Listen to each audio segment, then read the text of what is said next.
नमस्कार दोस्तों, स्वागत है आपका हमारे चैनल पर। आज हम आपको लेकर चलने वाले हैं एक अद्भुत यात्रा पर, जहां हम आपको बताएंगे भगवान शिव, पार्वती, दुर्गा, विष्णु और राक्षस शंखचूड़ की रोमांचक और रहस्यमयी कथाओं के बारे में।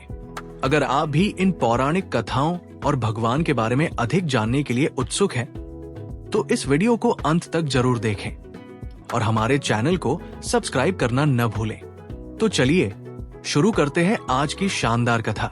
शंखचूड़ का जन्म राक्षसों के महान राजा विप्रचित्ति और उनकी पत्नी ख्याति से हुआ था। विप्रचित्ति एक शक्तिशाली आसुर थे और शंखचूड़ ने भी अपनी सारी शक्ति और साहस अपने पिता से ही प्राप्त किया।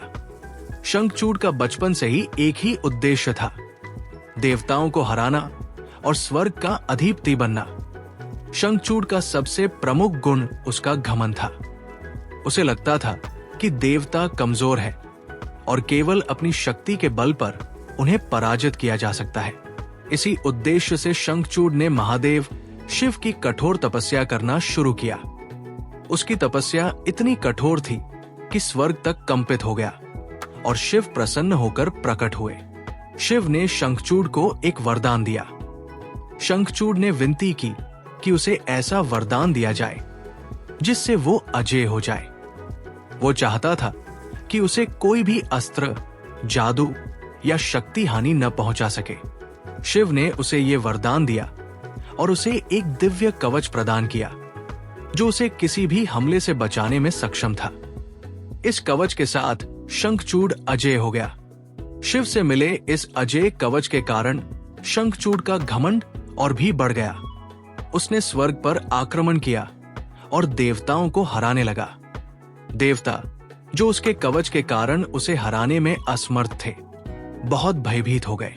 शंखचूड़ की शक्ति दिन ब दिन बढ़ती गई और वो स्वर्ग के सारे देवताओं को हराकर अपनी विजय के निशान छोड़ने लगा।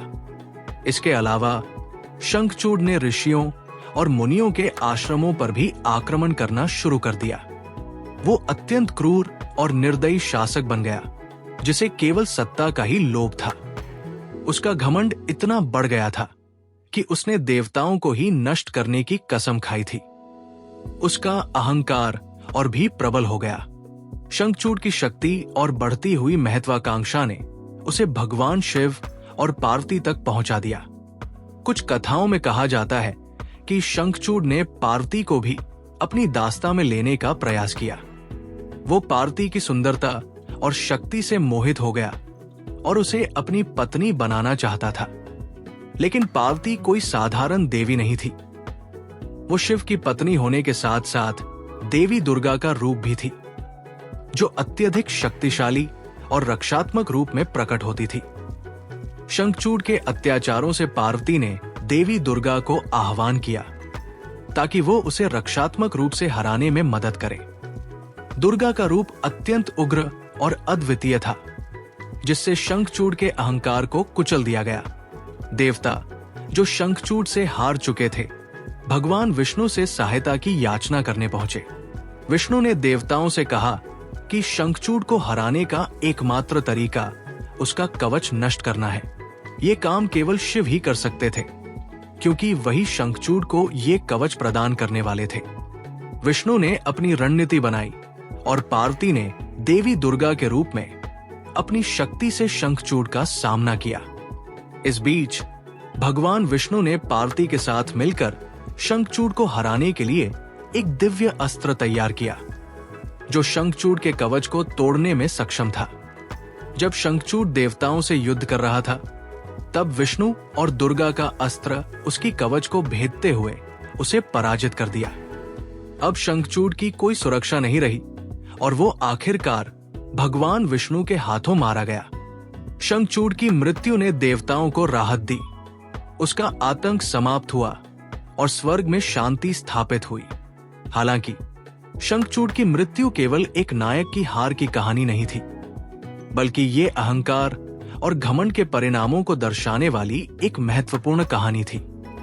शंखचूड़ का विश्वास था कि उसकी शक्ति उसे अजेय बना सकती है, लेकिन उसने ये नहीं समझा कि कोई भी शक्ति, चाहे वो कितनी भी महान हो, दिव्य शक्तियों के सामने टिक नहीं सकती। शंखचूड़ की मृत्यु के बाद देवता फिर से अपने स्थान पर लौट आए और संसार में पुनः शांति स्थापित हुई। पार्वती के रूप में देवी दुर्गा की शक्ति ने शंखचूड़ को पराजित किया और उनकी विजय नारी शक्ति की महिमा को भी प्रकट करती है। शंखचूड़ की कहानी एक शिक्षा देती है कि घमंड और अहंकार का अंत निश्चित होता है। वो ये भी दर्शाती है कि देवी देवताओं के मार्गदर्शन के बिना कोई भी व्यक्ति, चाहे वो कितना भी शक्तिशाली क्यों न हो, कभी भी सच्ची विजय प्राप्त नहीं कर सकता। अगर आपको हमारी ये कहानी पसंद आई हो तो कृपया वीडियो को लाइक और शेयर करें।